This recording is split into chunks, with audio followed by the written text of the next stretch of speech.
Hello everyone, and to all who come to this happy place, welcome. If you're new here, my name is Abby and I make loads of Disney content here on my channel. Today I'm going to tell you about the Disability Access Service at Walt Disney World.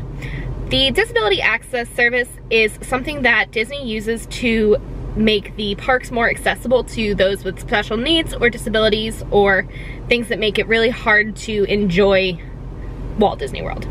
Disney, while it is amazing and incredible, it can be extremely overwhelming for people with other abilities and needs.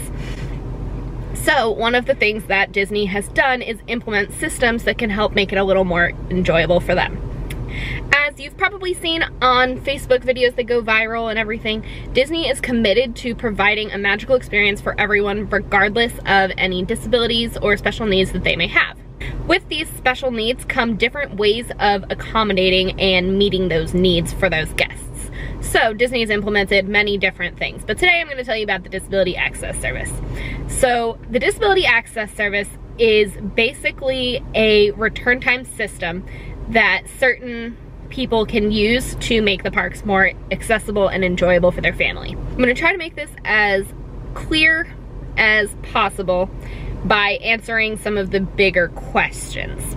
So the first one's going to be who can use the DAS system. DAS is short for Disability Access Service, if you hadn't caught that, but the system is meant for people that have some sort of reason that they cannot physically wait in long lines. As you know, a Disney vacation is a lot of waiting in lines, and for some people that's really hard. Some examples of things that I have seen it used for are PTSD, autism, sensory processing disorders, severe visual impairment, and Crohn's disease. Actually, when I was a cast member, I saw someone use it for that. So there's a lot of different things that it can cover.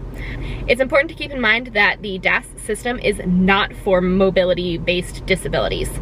So if your problem can be solved by renting a scooter or wheelchair or bringing one yourself, you will not qualify for this service.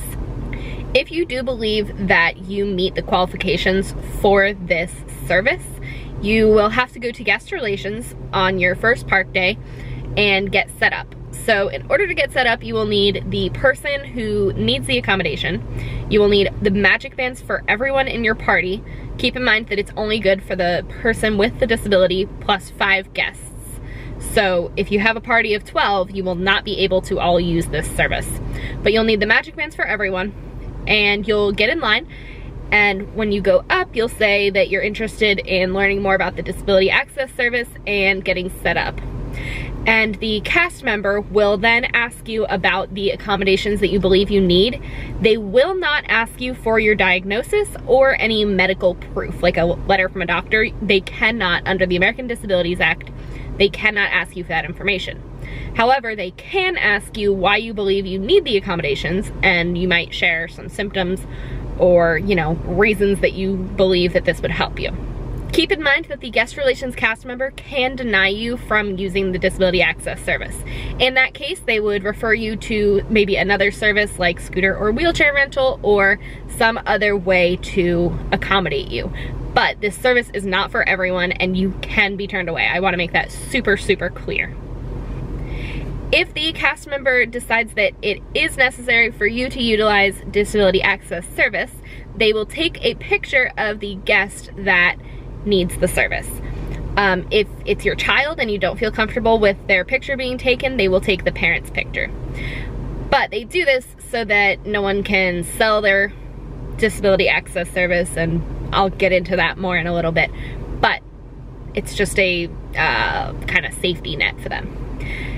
And once you're set up with the system, they will explain it to you, but I'll explain it to you now. So let's say we go to Epcot, and guest relations is on the left-hand side when you come in the park, just past Spaceship Earth. So when you come out of guest relations, you want to ride Spaceship Earth, but it has a 45-minute wait because it's about 10 o'clock in the morning, and that's pretty typical. So because of your party's needs, you're unable to wait in that 45-minute long line. So you would go to the Fast Pass kiosk, and there will be a person, either a greeter or the person actually working the Fast Pass kiosk, depending on how busy it is and how overstaffed or understaffed they are. Someone will be there with a scanner, and you'll say, hi, I would like to get a return time, please. And they will scan your magic band, and they will select all of the people that want to experience the attraction, and then they will give you a return time based on the current wait time at the attraction. So if it's a 45-minute wait at Space to Birth and you get a return time, they will have you come back in 35 minutes or any time after. They do this because you should expect to wait about 10 minutes when you come back. The Fast Pass queue is where you'll be admitted to once you do return, and that can have up to a 10-minute wait.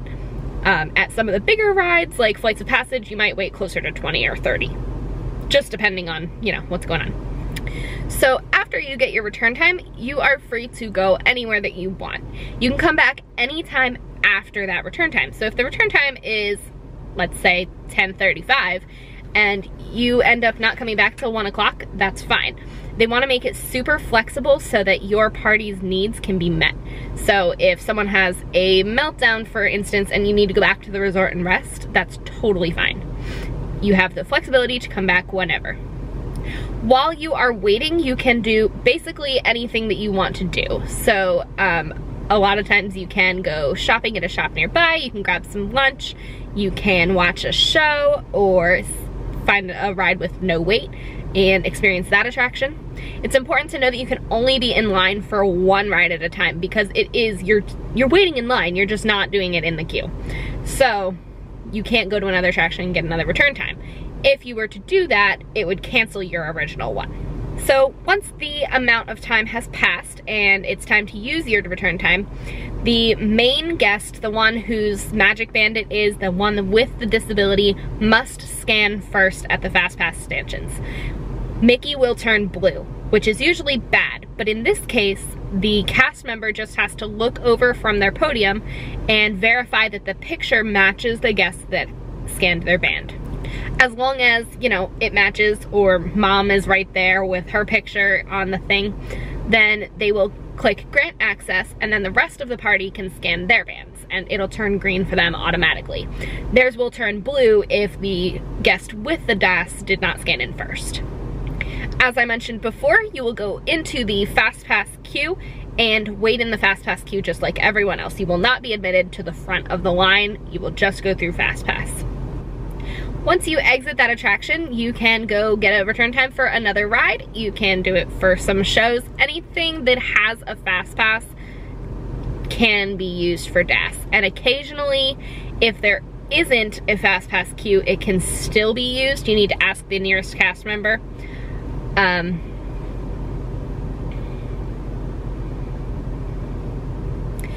Some important things to consider are at the Christmas and Halloween parties, at least this past year in 2018, you were not able to use the DAS at any of the character meet and greets that were like the impromptu ones, like Ariel and Eric, you couldn't use it. Gaston and Belle, you couldn't use it. You can only use it for things that exist all the time. Another thing to consider is that you cannot use it without the person that has the disability. So if they go back to the hotel for a nap time and half the party stays in the park, you can't use it without them. That's not the point. The point is for that person to be accommodated, not for your whole family to skip the line. Which again, it's not a skip the line pass, so. Disney previously had what some would consider a more flexible system. However, under that system, people started doing some really sneaky and manipulative things and would actually rent people with disabilities so that they could use this pass, because you didn't have to wait. It was more like you can ride each attraction once and you get like an initial. It was that kind of sort of thing where you didn't have to do the virtual wait, you just kind of were admitted.